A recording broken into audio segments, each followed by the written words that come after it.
특별한 광고는 없고요. 이 시간은 이 말씀 보도록 하겠습니다. 오늘부터 다시 창세기로 돌아왔습니다. 저번 주에 이제 계시록까지 봤고요. 오늘부터 창세기 3장 21절에서 24절입니다.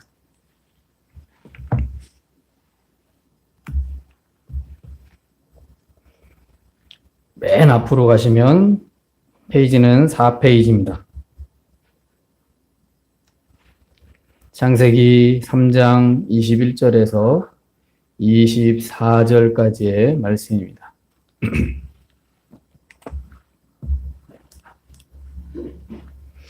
다 찾으셨으면 천천히 다 같이 네 구절인데요. 이 네 구절 짧잖아요. 그래서 다 같이 한번 합독하겠습니다. 21절에서 24절까지 우리 천천히 내용을 보시면서 합독하시겠습니다. 시작. 여호와 하나님이 아담과 그의 아내를 위하여 가죽옷을 지어 입히시니라. 여호와 하나님이 이르시되 보라, 이 사람이 선악을 아는 일에 우리 중 하나같이 되었으니 그가 그의 손을 들어 생명나무의 열매도 따먹고 영생할까 하노라 하시고, 여호와 하나님이 에덴 동산에서 그를 내보내어 그의 근원이 된 땅을 갈게 하시니라. 이같이 하나님이 그 사람을 쫓아내시고 에덴 동산 동쪽에 그룹들과 두루 도는 불칼을 두어 생명나무의 길을 지키게 하시니라. 아멘. 앞뒤자로 인사하시겠습니다. 잘 오셨습니다. 사랑합니다. 축복합니다. 예. 벌써 여름입니다. 예. 어제는 31도까지 올라갔었고 오늘도 31도라고 하는데 6월 달인데 벌써 여름입니다. 예. 체감이 드시나요? 예. 원래 7월 달부터 한 30도 넘어갔잖아요. 근데 이제 날씨가 이제 기후 변화로 인해서 여름이 빨리 오는 것 같습니다. 더위 먹지 않게 조심하시고요. 갑자기 더워졌다고 에어컨에 얼굴 대고 있으면 냉방병 걸리니까 건강관리에 유의하시기 바랍니다. 오늘부터 이 창세기 말씀부터 또 순서대로 보겠는데요. 오늘 말씀을 통해서 이 구원을 준비하시는 하나님이라는 제목으로 말씀을 잠시 보도록 하겠습니다. 본문 말씀은 구원을 준비하시는 하나님과 본문 말씀과 무슨 관계가 있냐 이런 생각을 하실 수 있습니다. 그냥 막연하게 보면요. 네, 아주 밀접하게 관계가 있다는 사실을 말씀을 통해서 한번 나눠보도록 하겠습니다.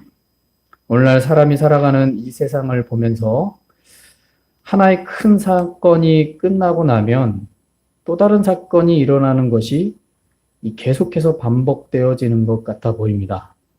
예. 그러니까 어떤 큰 사건이 잘 마무리되고 끝났다 싶으면 또 다른 사건이 또 터지고 이게 계속해서 이런 일들이 반복되는 것 같죠. 최근에는 이스라엘과 또 이란과의 전쟁이 다시 시작된 지 얼마 안 돼가지고 또 서로 폭격을 하고 있고, 예. 너무 멀어요. 이란과 이스라엘이 한 1000km 정도 거리라고 합니다. 그런데 거기에서 군사를 동원할 수는 없고, 그래서 탄도미사일을 서로 쏘는 그런 전쟁이, 폭격이 일어나고 있고, 또 뉴스를 보셨는지 모르겠지만, 인도와 파키스탄, 그리고 중국까지, 그래서 히말라야 산맥을 중심으로 해서 댐이 건설을 하고 있습니다. 메콩강이라든가 여러 가지 이 강줄기에 댐을 건설을 해가지고 물 전쟁이 일어나고 있습니다. 예. 그러니까 상류층에서 댐을 건설해서 물을 막으면 하류층에서 농사를 짓는 사람들은 아주 취약해서 큰일이 벌어지죠.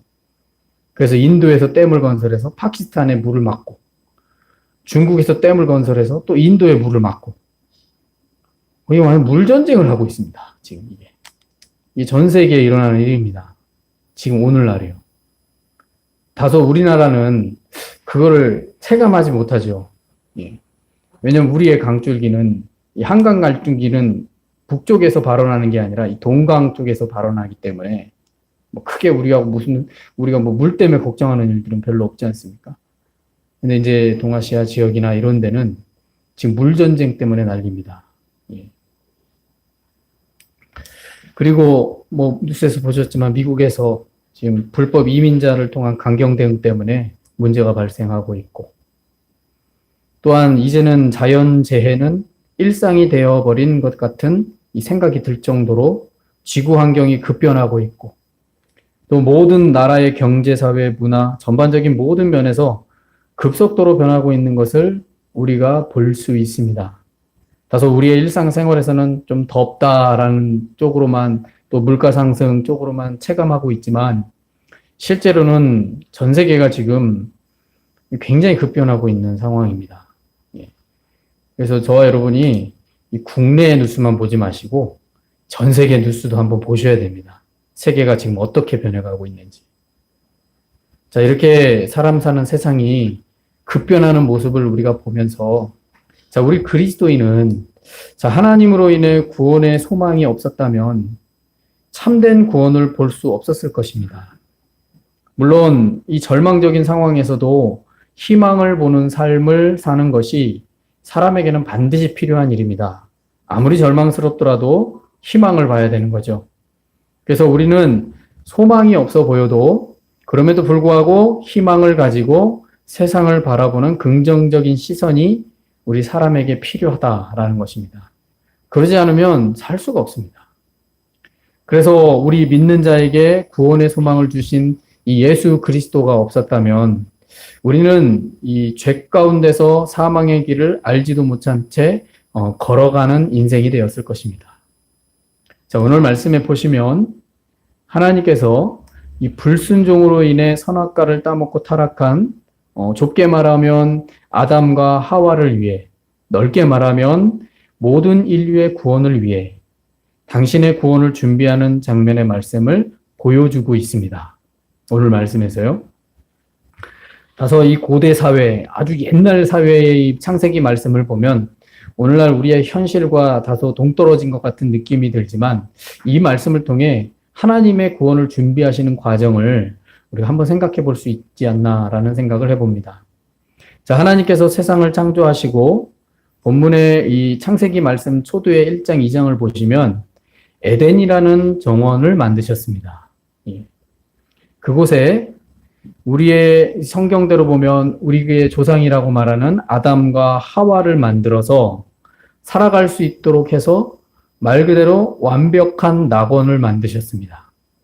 그래서 에덴 동산은요, 완벽한 낙원입니다.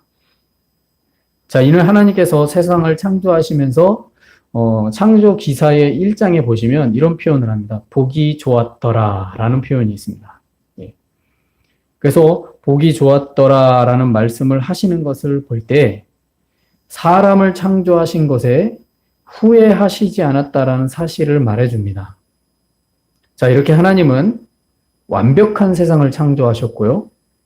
그 창조라는 말 그대로 완벽해야 하기 때문에 사람을 창조하시고서 사람이 선택할 수 있는 자유의지도 주셨습니다.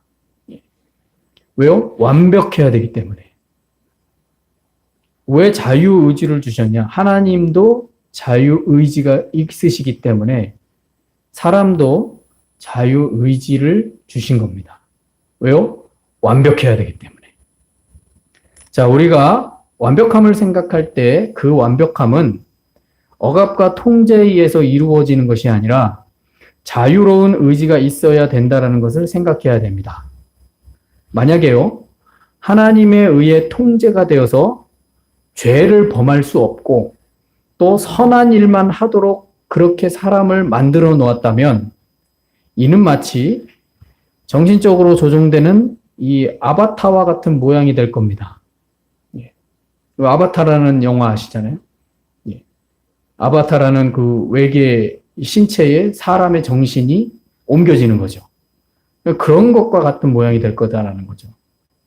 이러한 창조라면 완벽하다라고 말할 수 없을 것입니다.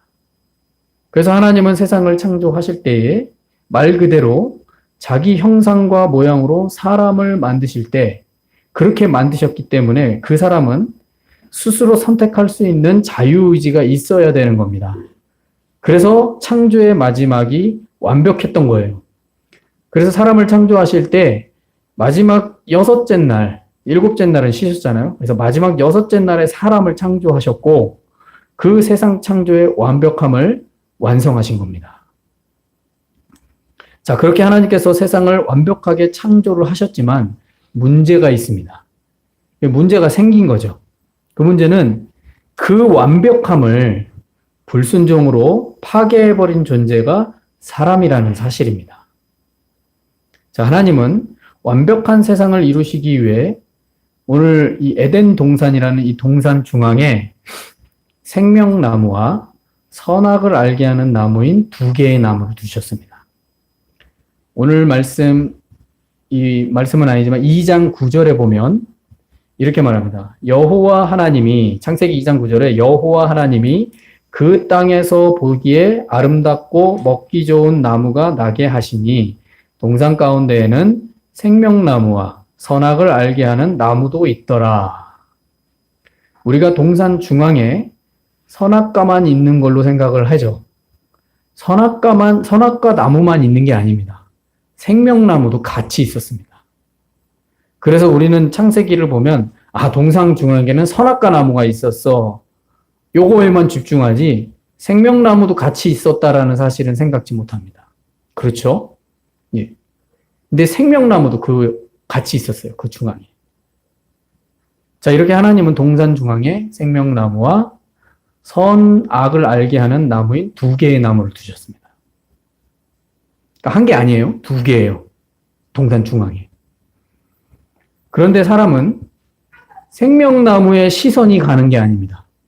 이상하게 생명나무에 시선이 가는 게 아니라 선과 악을 알게 하는 나무에 시선이 가서 그 선악과를 먹게 되었습니다.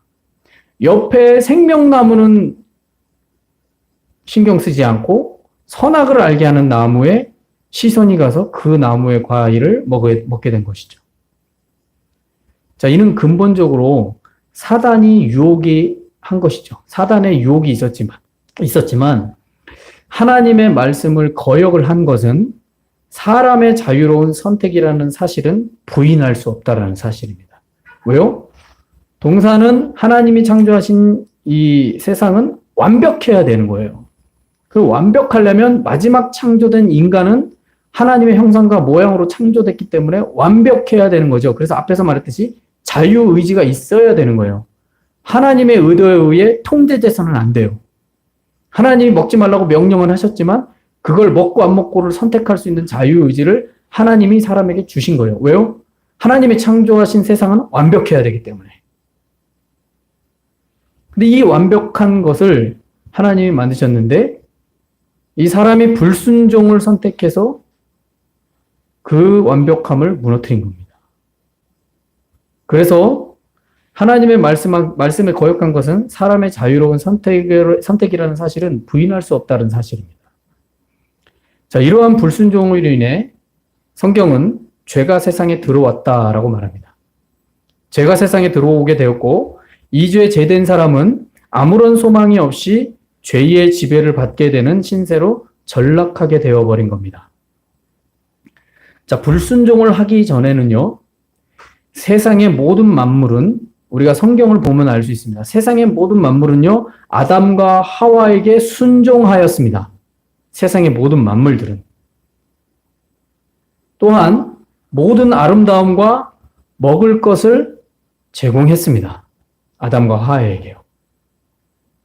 그러나 하나님의 말씀에 불순종함으로 인해서 이제는 세상 만물의 공격을 받게 됐습니다.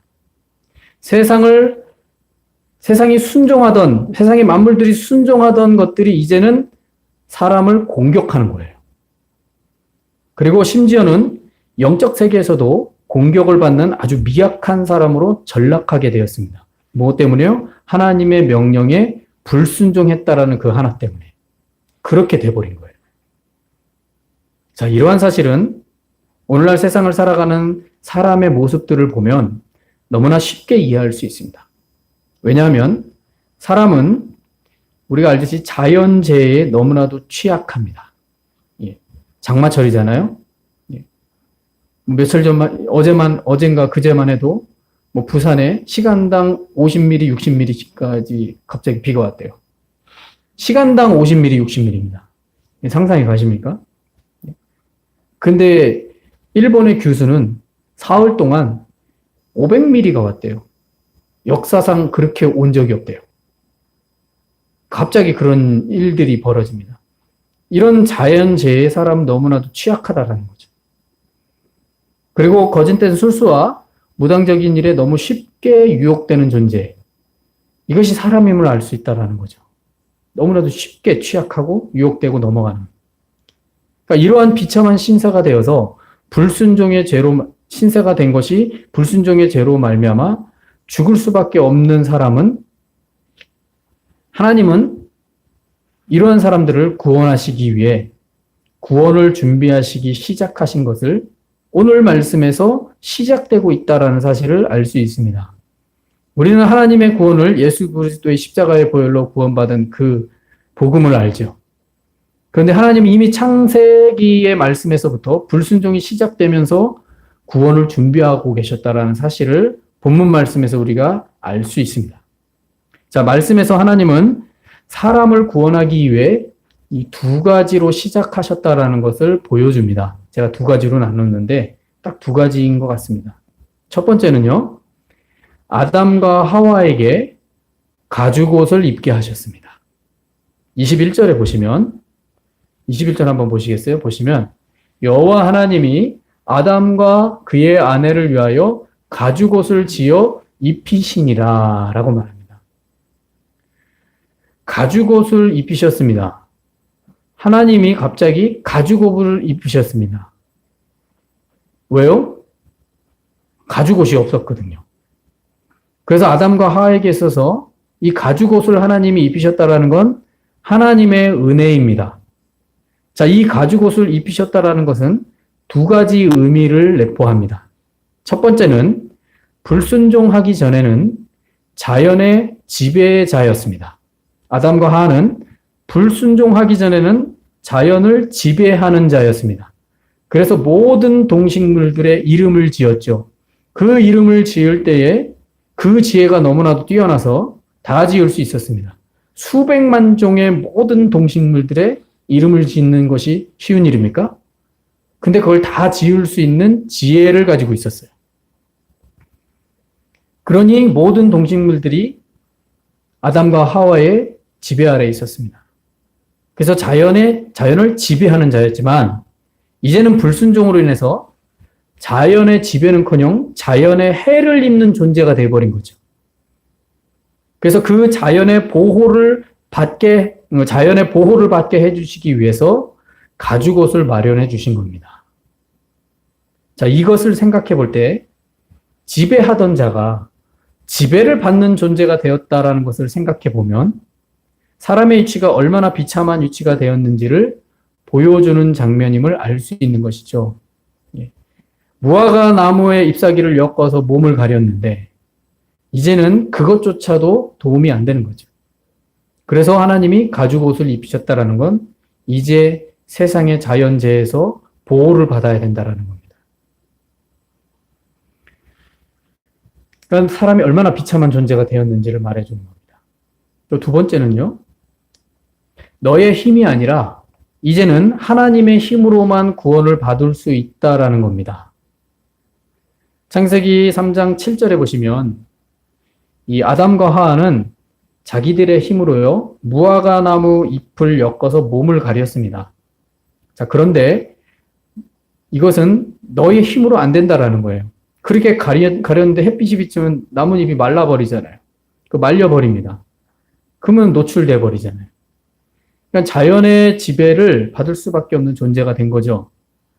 그래서 너의 힘으로 안 되고 짐승을 죽여서 그 가죽으로 몸을 가려야 자연의 해를 입는 것을 막을 수 있게 가죽옷을 입게 하였다라는 거죠. 이제는 너의 힘으로 안 된다라는 거예요. 너의 힘으로 안 된다. 이것은요, 너의 힘으로 죄를 가리거나 해결할 수 없다라는 얘기입니다. 이제 너의 힘으로는 안 돼. 이제 불가능해. 그래서 하나님은 피의 희생으로만 너의 죄가 가려지고 보호된다라는 의미입니다. 즉 희생으로 너희를 구원하신다라는 의미인 것입니다. 그래서 가죽옷을 입혔다라는 건 이런 두 번째 의미를 가지고 있는 거죠. 가죽옷을 입히려면 동물을 잡아야 되잖아요. 동물을 죽여야 되잖아요. 그러니까 동물의 희생이 없이는 너희는 보호받을 수 없다는 거예요. 이렇게 하나님은 사람을 징계를 하시고서 이제 구원받는 길을 가죽옷이라는 의미를 통해 하나님만 믿고 의지해야 살 수 있다는 것을 가르친 것입니다. 두 번째는요, 에덴 동산에서 쫓아내셨습니다. 23절을 보시면 한번 보시겠어요? 여호와 하나님이 에덴 동산에서 그를 내보내어 그의 근원이 된 땅을 갈게 하시니라. 불순종하고 나서 하나님께서 두 번째 취하신 행동은 에덴 동산에서 쫓아내는 겁니다. 그 먹을 것, 그 좋은 아름다운 환경, 좀 완벽하게 지어진 그 환경에서 쫓아내시는 겁니다. 자, 에덴 동산에서 쫓아내신 것은 기존의 에덴에서 누렸던 혜택이 박탈되는 겁니다. 이제는 아담과 하와는 땅을 갈면서 노동을 통해 땅에서 나는 소산을 얻어 먹고 살아야 하는 신세가 된 겁니다. 에덴 동산 안에서는 땅을 갈 필요가 없어요. 그냥 지천에 먹을 것이 다 공급이 돼요. 그러니 노동을 할 필요가 없죠. 노동이라고 해봐야 이름 짓는 겁니다. 근데 그 이름 짓는 것도 보통 일이 아니겠죠. 수만 종의 동식물들을 지어야 하니까요. 그런데 이제 그런 노동을 하지 않고 이제는 먹고 살기 위해서 노동을 해야 되는 거예요. 그러기 위해서 에덴 동산에서 쫓아내신 겁니다. 근데 이것 또한 하나님의 은혜입니다. 쫓아내신 게 하나님의 은혜예요. 좋은 환경에서 쫓아내신 거예요. 근데 이게 하나님의 은혜입니다. 왜냐하면요, 오늘 앞절에 아닌 것처럼 22절과 24절, 그 윗절, 밑에 절을 보시면 에덴 동산에서 쫓아내신 것은 하나님의 구원을 준비하신 것임을 알 수 있습니다. 22절에서 하나님은 이렇게 말합니다. 이들이 선악을 아는 일에 우리 중에 하나가 되었다라고 말씀합니다. 그래서 생명나무까지 따먹고 영생할까 하여 쫓아내셨다라고 말씀합니다. 아주 직역을 정확하게 합니다. 이들이 우리와 같이 선악을 아는 일에 우리 중에 하나가 되었다. 그러니까 창세 때부터 성부, 성자, 성령이 같이 계셨습니다. 그런데 우리 중에 하나가 되었다라는 거예요. 선악을 아는 인식을 가지게 되었다라는 거죠. 그런데 생명나무까지 따먹고 영생할까 하여 쫓아낸다라는 거예요. 자, 이 말씀을 보면 사람의 영생을 막으시려고 한 조치인데 어떻게 하나님의 은혜인가라고 생각할 수 있습니다. 영생을 막으시려고 쫓아내신 거예요. 근데 어떻게 이게 하나님의 은혜인가? 이런 생각을 할 수 있습니다. 영생할 수 있는 혜택을 박탈시켜버려서 쫓아내신 거예요. 근데 이게 어떻게 하나님의 은혜인가? 이런 생각을 할 수 있습니다. 그런데 이것은 하나님의 은혜입니다. 하나님이 인간에게 주신 은혜예요. 왜냐하면 잘 보시면 영생의 출발점이 다릅니다. 영생의 출발점이 다르기 때문에 이게 하나님의 은혜인 거예요. 왜냐? 하나님은요, 선으로 시작해서 선과 악을 아시는 분이십니다. 그렇기 때문에 그분의 영원함은 완벽한 영원함입니다. 그러나 사람은 불순종으로 시작해서 선악을 알게 됐습니다. 즉 다시 말해 그 죄로 인해서 시작해서 선악을 아는 존재가 된 거라는 거죠. 출발점이 달라요. 그래서 죄된 상태에서 영생을 하게 되는 겁니다. 이게 얼마나 큰 문제입니까? 하나님은 선으로 시작해서 선악을 아시는 분인데 인간은 불순종이라는 것을 통해 시작된 이 죄로 인해서 시작돼서 아는 선악을 알게 되는 존재가 된 거예요. 출발점이 달라요. 그렇기 때문에 생명과실을 먹으면 죄된 상태에서 영생을 하는 겁니다. 쉽게 말해 끊임없이 죄책감을 느끼면서 평생 죽지도 못하고 사는 거예요. 예. 사람이 죄책감에 시달리게 되면 괴롭잖아요. 근데 그 죄책감이 죽지도 못하면서 평생 가는 거예요. 그런 거와 같다라는 거, 비슷한, 뭐 적절한 비유인지 모르겠지만, 죄된 상태에서 영생하고 싶으십니까?